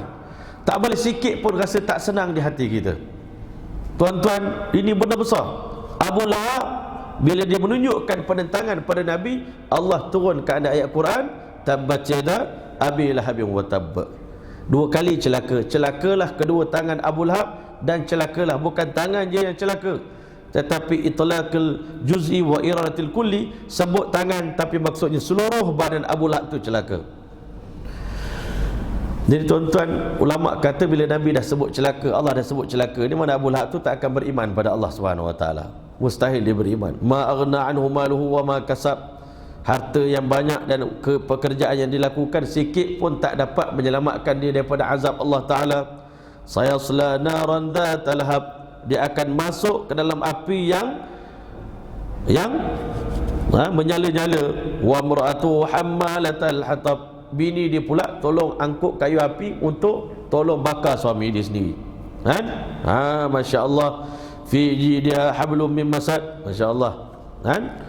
Pada tangannya ada tali yang diperbuat daripada masad. Masya-Allah. Jadi tuan-tuan yang mulia, nak cerita kepada kita ni, Abu Lahab waktu Nabi lahir adalah orang yang paling happy dengan kelahiran Nabi, tetapi saat Nabi bentangkan agama punya, masya-Allah, wasiat ataupun mesej daripada Allah, dia telah berubah menjadi musuh kepada Nabi sallallahu alaihi wasallam. Sebab itu Nabi ni tuan-tuan, orang yang sayang Nabi masa awal tu tak dikira lagi. Sayang tu belum sayang betul-betul lagi. Sayang selepas Nabi datang bawa agama, Nabi dakwah agama, mereka beriman pada Nabi, lepas tu sayang pada Nabi. Sayang yang kedua tu baru diterima oleh Allah Ta'ala. Kan? Masya Allah. Mereka kata wa qasdu min hamlil hatab al-masyu bin namimah. Yang dimaksudkan dengan membawa kayu api itu, isteri dia ni orang kuat namimah. Kuat menyebar berita-berita, apa? Orang panggil bahasa Melayu apa? Batu api. Batu api ni. Bini dia ni. Li'anna kanat taqulu ala Rasulullah sallallahu alaihi wasallam al-akadib fi nawadin nisa. Bini dia ni memburuk-burukkan Nabi dalam majlis orang perempuan. Cerita palsu tentang Nabi Muhammad ni jahat sangatlah, anak saudara aku ni jahat betul. Kan? Memburuk-burukkan Nabi. Bini pun jahat, suami pun jahat. Allahu akbar. Allah minta lindunglah. Kan? Manusia ni ada yang begitu. Allahu akbar. Burukkan Nabi, buat fitnah pada Nabi. Thumma nazala alaihi. Kemudian Allah turunkan lagi ayat, 2 kali ayat perintah pada Nabi. Dalam surah Syu'ara, wa anzir ashiratakal aqrabin, bagilah dakwah kepada keluarga kamu yang terdekat. Masya-Allah. Wa hum Banu Hashim. Tadi Nabi dakwah pada Bani Fihir dengan Bani Adi. Sekarang ni Allah Ta'ala perintahkan Nabi berdakwah kepada Bani Hashim, Banil Muttalib, Bani Naufal, Bani Abdi Syams. Semua mereka adalah anak kepada Abdi Manaf, atuk Nabi SAW. Kan? Dan Allah pesan dalam berdakwah, ada dia punya adab dalam berdakwah. Bukan kita hari ini dakwah orang dengan kesombongan. Hari ini ada setengah orang kita nak tegur orang, minta maaf, baru ni kita tak tahu siapa viral dalam khutbah kan. Dimarah orang makmum tak ikut adab dalam khutbah. Orang suruh mengaji tak nak mengaji. Tuan-tuan, kadang-kadang dalam dakwah kita sebagai seorang alim, pendakwah, sangat diraikan, dijaga adab-adab ni tuan-tuan.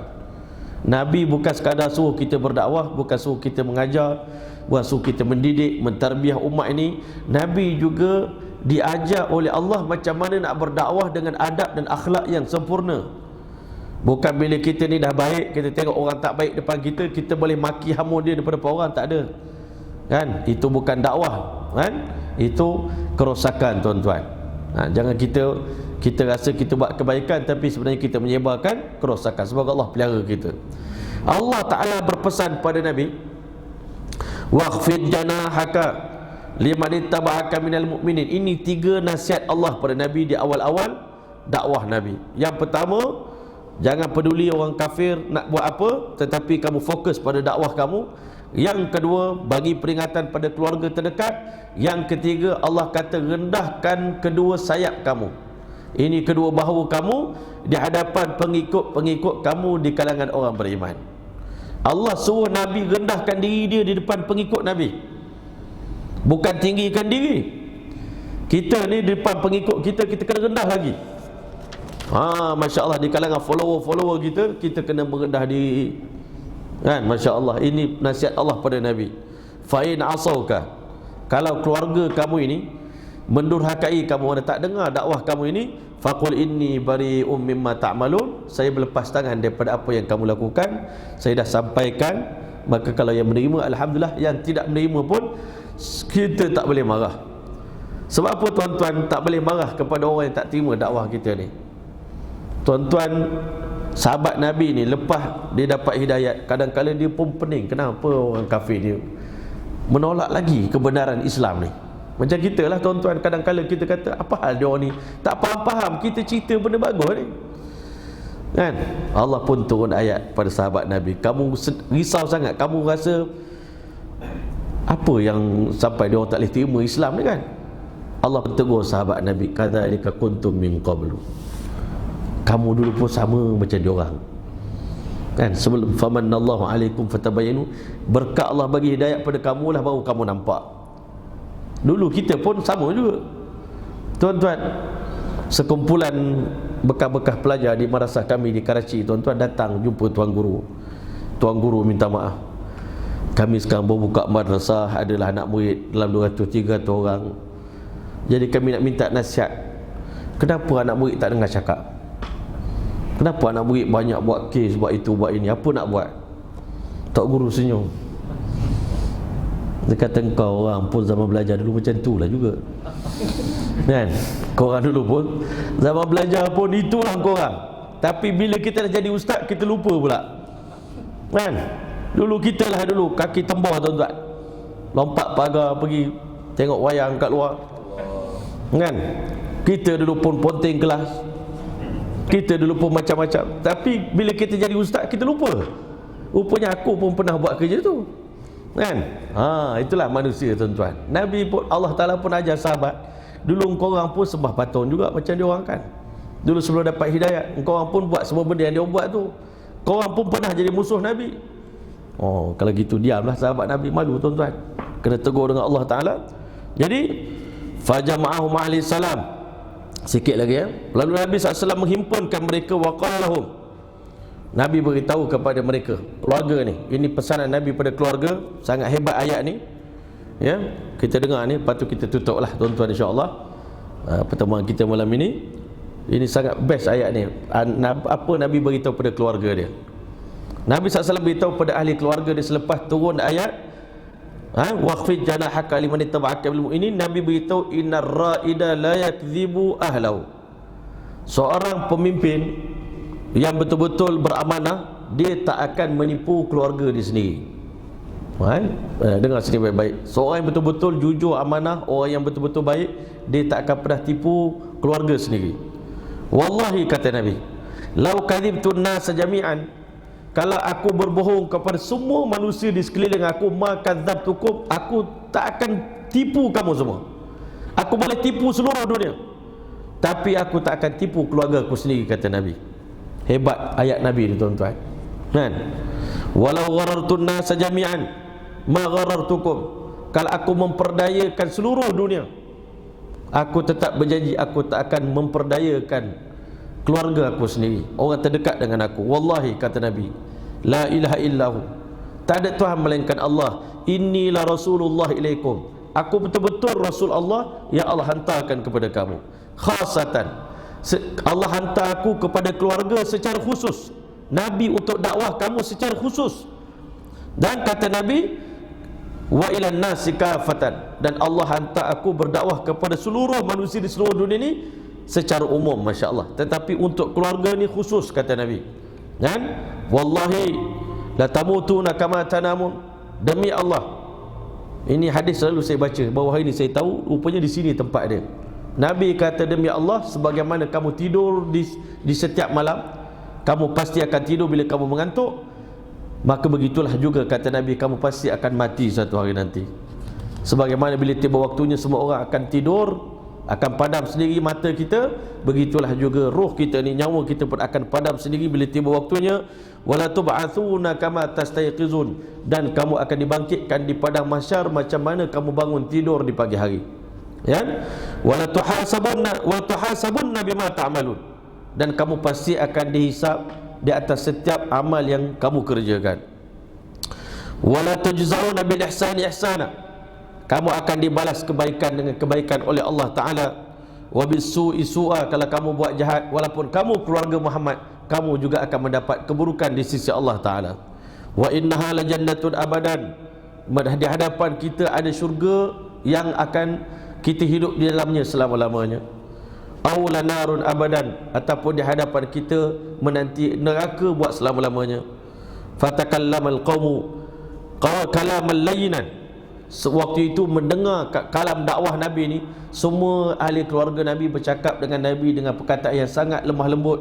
Ghaira ammi Abi Lahab, melainkan bapa saudara dia Abu Lahab, yang mana dia adalah merupakan khasman ladudan, adalah merupakan penentang yang sangat degil, yang sangat keras hati, yang mengatakan, dia katakan fa innahu qala khudhu ala yadihi qabla an tajma' alaihi arab fa in sallamtumuhu idan dhaliltum wa in mana'tumuhu qataltum. Dia kata cuba kita pakat pegang tangan Muhammad sallallahu alaihi wasallam. Kita sekarang ni kena tahan dia ni daripada menjalankan dakwah sebelum seluruh orang Arab percaya kepada apa yang disampaikan. Ini masya-Allah Abu Lahab punya kejahatan. Fa in sallamtumuhu idan daliltum. Kalau kamu terima apa yang Muhammad sampaikan, seluruh keluarga kita akan menanggung kehinaan. Wa in mana'tumuhu qataltum. Seandainya kamu tahan dia, masya-Allah menahan dia, maka kamu terpaksa membunuh dia. Masya-Allah. Ini kata-kata Abu Lahab. Faqala Abu Talib, wallahi lanamna'annahu ma baqina thumma sarafa al-jamu. Abu Talib mengatakan, kami semua akan mempertahankan Muhammad sallallahu alaihi wasallam seumur hidup kami. Maka disebabkan kata-kata Abu Talib tadi, seluruh ahli keluarga telah pun meninggalkan majlis tersebut. Nak beritahu kepada kita ni, Allah hantar Abu Talib ni tuan-tuan, walaupun dia mati tanpa hidayat, tetapi dialah di antara ihsan yang sentiasa menyelamatkan Nabi sallallahu alaihi wasallam.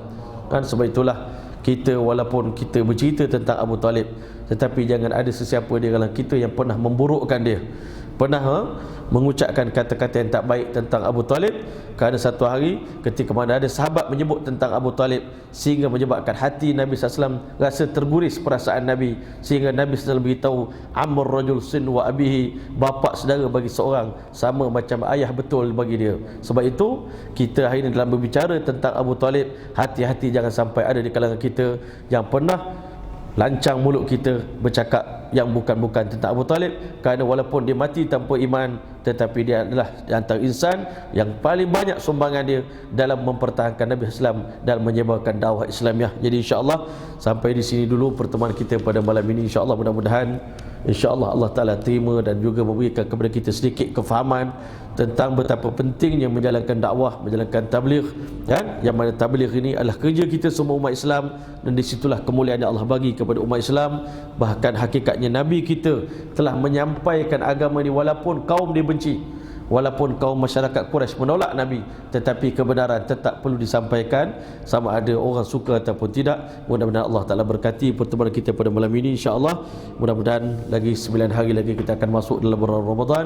Kita berdoa kepada Allah, Allahumma barik lana fi Sya'ban, ya Allah berkati kami ya Allah dalam bulan Sya'ban, wa balighna Ramadan, ya Allah pertemukan kami dengan bulan Ramadan ya Allah. Allahumma ja'alna mimman khatamta dalam syahr Ramadan bi ghufranik, ya Allah jadikan kami di antara insan yang mana masya-Allah Engkau khatamkan bulan Ramadan, mengakhiri bulan Ramadan dalam keadaan kami semua mendapat keampunan daripada-Mu ya Allah. Ya Allah, kami bukakanlah pintu hati kami ya Allah untuk kami menerima nikmat Ramadan ini ya Allah. Bukakan pintu hati ahli keluarga kami ya Allah untuk menyambut kedatangan bulan Ramadan yang sangat mulia ini ya Allah. Bagilah kami dapat melayani Ramadan dengan sebaik-baiknya ya Allah. Bagilah kami dapat menghargai setiap detik dan peluang Kau beri pada kami ya Allah. Bagilah kami taufik untuk kami dapat menghidupkan ya Allah malam di bulan Ramadan sebagaimana Nabi kami telah menghidupkan malam dalam bulan Ramadan ya Allah. Begitulah juga ya Allah, bila taufik kepada kami ya Allah untuk menghidupkan siang Ramadan ya Allah dengan bacaan Quran ya Allah, dengan sedekah ya Allah, dengan puasa ya Allah, dengan menjauhkan maksiat ya Allah, dengan iktikaf ya Allah, sebagaimana Nabi kami ya Allah telah menghidupkan siang di bulan Ramadan ya Allah. Bila taufik untuk kami ikut Nabi kami ya Allah dalam sepanjang bulan Ramadan ya Allah, mencontohi alim ulama kami ya Allah. Jangan kami berpuasa ikut kehendak nafsu kami ya Allah, tetapi ya Allah berilah takwa kepada kami ya Allah. Bila kami dapat peluang ya Allah untuk menghayati ya Allah, menghidupkan malam-malam Ramadan ya Allah, terutama di 10 hari akhir bulan Ramadan ya Allah, kuatkanlah iman kami ya Allah, kuatkanlah akidah kami ya Allah, keyakinan kami ya Allah, sehingga kami berakhirnya bulan Ramadan mendapat ampunan daripada-Mu ya Allah. Rabbana la tuzigh qulubana ba'da idh hadaitana wa hab lana min ladunka rahmatan innaka antal wahhab. Rabbana atina fid dunya hasanah wa fil akhirati hasanah wa qina adzabannar. Wa sallallahu ta'ala ala khair khalqi Muhammadin wa ala alihi washabihi wasallam. Subhana rabbika rabbil izzati amma yasifun wa salamun alal mursalin walhamdulillahi rabbil alamin.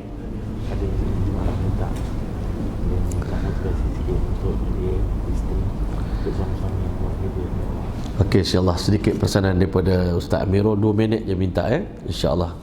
Jadi ada orang bertanya minta sedikit motivasi daripada Maulana untuk isteri-isteri yang suaminya nak buat usaha dakwah, masya-Allah. Jadi tuan-tuan mulia, di akhir zaman ini Orang yang nak buat kerja dakwah ni adalah orang yang sangat istimewa, masya-Allah. Sebab di zaman sekarang ni, kalau zaman Nabi dulu, Nabi sendiri yang bagi semangat dan bagi galakan kepada orang lelaki ni untuk buat dakwah, dan orang perempuan pun tengok Nabi, dan mereka sendiri pun ada semangat yang tinggi untuk memperjuangkan agama Allah Subhanahu Wa Taala. Tapi di akhir zaman ini, masya-Allah, susah bagi orang Islam nak dapat keyakinan nak buat dakwah ni, tuan-tuan. Sebab kita ni bukan dakwah peringkat lokal. Dakwah yang perlu kita sampaikan ni peringkat dunia, tuan-tuan, peringkat antarabangsa, kan? Suami orang Islam ni sekarang ni di akhir zaman, masya-Allah, perlu berdakwah ke seluruh dunia. Baru ni kita dengar laporan, tuan-tuan, di Ethiopia ada 2 juta orang Islam telah murtad, tuan-tuan, kan? Bukan sikit, 2 juta orang, ramai. Ethiopia satu masa dahulu adalah merupakan tempat Raja Najasyi yang beriman pada Nabi sallallahu alaihi wasallam. Mendengar berita-berita macam ni, tuan-tuan, orang lelaki yang mana dalam hati dia ada jazbah keimanan, semangat keimanan, dia akan berazam untuk pergi ke sana, menjalankan dakwah, mengajak manusia kepada Allah. Dan tugas inilah bukanlah tugas biasa, tugas yang sangat luar biasa, kan? Kalau tak dapat pergi jauh pun, kita ada pendalaman Sabah, pendalaman Pahang, orang asli dan sebagainya.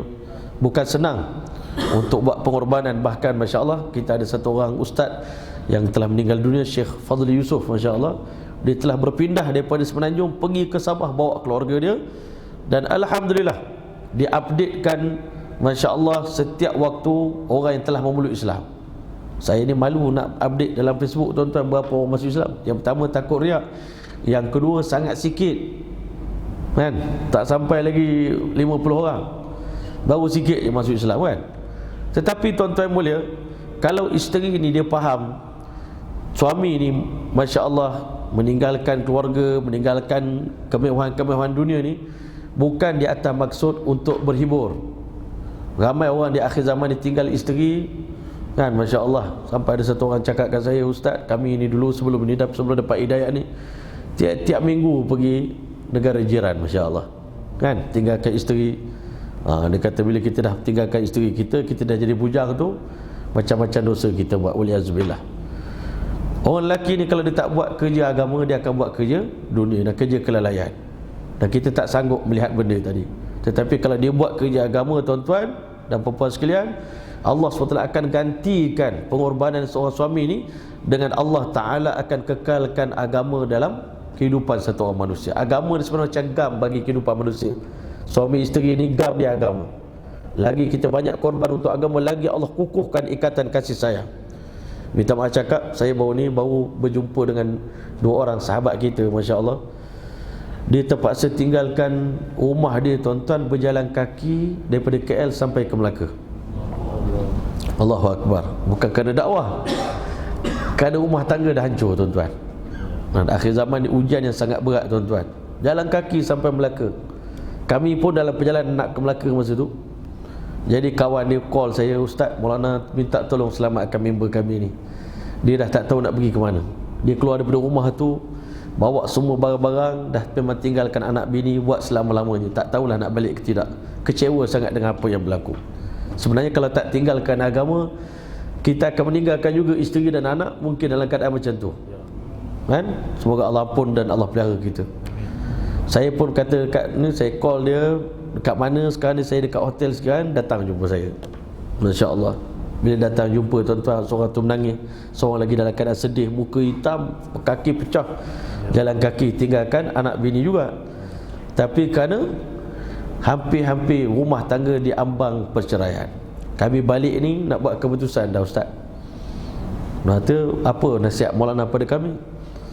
Saya kata, bang, apa yang orang lain cakap, semua orang pesan kat kami suruh bercerai.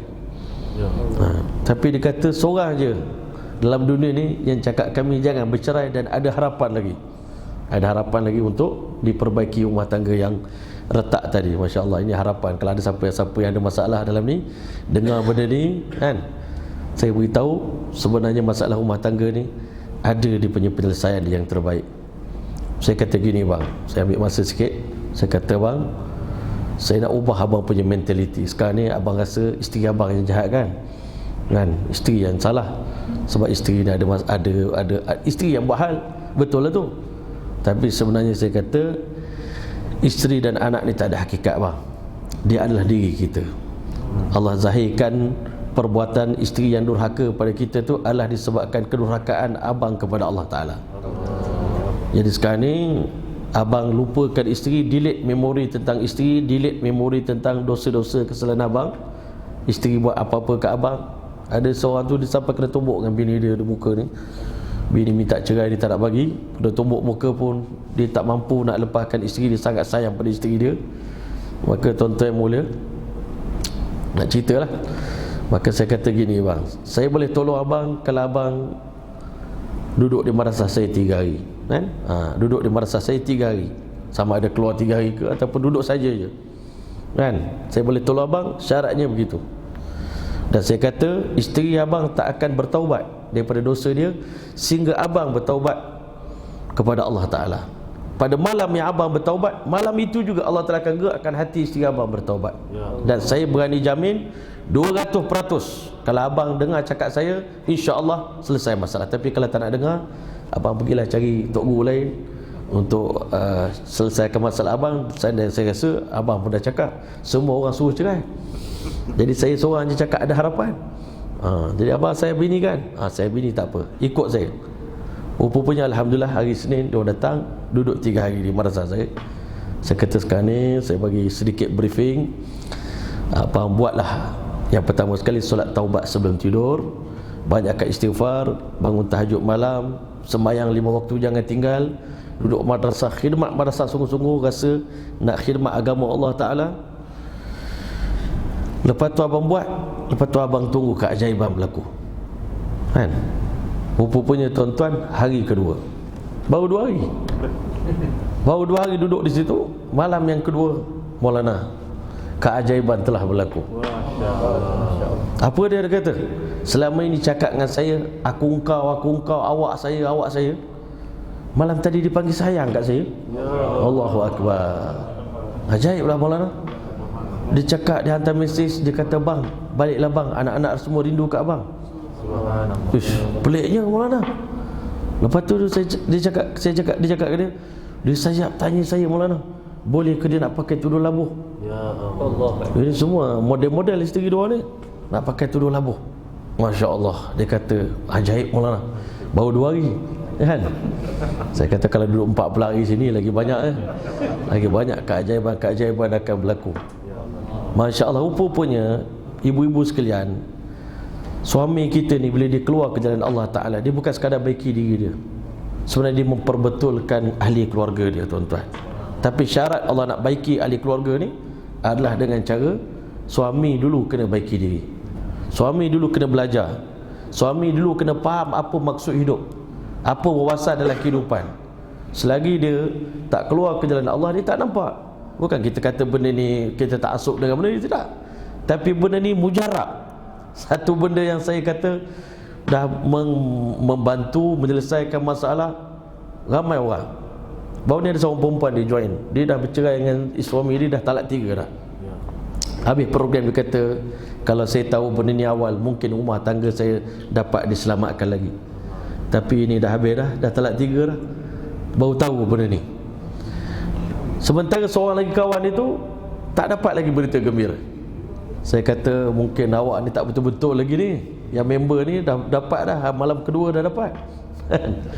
Tiba-tiba hari ketiga dekat saya nak datang ke KL ni, datang budak yang paling berjaya sekali dalam kampung saya. Minta maaf saya cerita ni bukan nak apa, cerita pengalaman Datang jumpa saya, ada benda penting nak cakap dengan awak ni. Adik pangkat adik saya lah. Kata ini pangkat adik saudara mara saya ni. Dia cerita masalah rumah tangga dia juga. Isteri saya pun buat masalah juga sekarang ni. Tuan-tuan boleh, saya kata ginilah, saya tak cerita pada awak lah, saya panggil testimoni sendiri. Ini yang orang ada masalah sendiri, yang semalam baru dapat panggilan sayang ni balik tak sabar nak balik ni kan? Saya kata awak ceritalah kat dia apa benda yang abang dapat keajaiban sepanjang 2 hari di jalan Allah ni. Rupanya Masya Allah dia cerita-cerita. Saya kata sekarang apa benda yang perlu saya buat? Saya kata tak perlu pergi mahkamah, tak perlu jumpa keluarga nak selesaikan masalah ni, tak payah. Dan tak perlu jumpa isteri pun, tak payah marah pun ke dia. Sekarang ni ambil masa, ambil beg, duduk di sini 3 hari iktikaf, lepas tu tunggu keajaiban nak berlaku. Allahu Akbar. Rupanya Masya Allah, selepas suami baiki diri tuan-tuan, Allah kembalikan hubungan kasih sayang suami isteri yang selama ini hambar. Kadang-kadang kehambaran itu menyebabkan kita sunyi, kita rasa kita nak cari bahagia itu pada orang lain, pada keluarga yang lain, suami yang lain. Tetapi sebenarnya Allah kahwinkan kita dengan pasangan kita ni, pilihan Allah sangat tepat. Dan Allah bukan suruh kita kahwin 3 bulan dengan orang ni, lepas tu kahwin 3 bulan pula dengan orang tu, tak ada. Allah suruh kita kahwin selama-lamanya. Tapi kekurangan dalam perkahwinan bukan disebabkan jodoh kita tak betul, tetapi disebabkan agama tak ada dalam keluarga itu. Agama ni macam saya cakap, macam ada gam.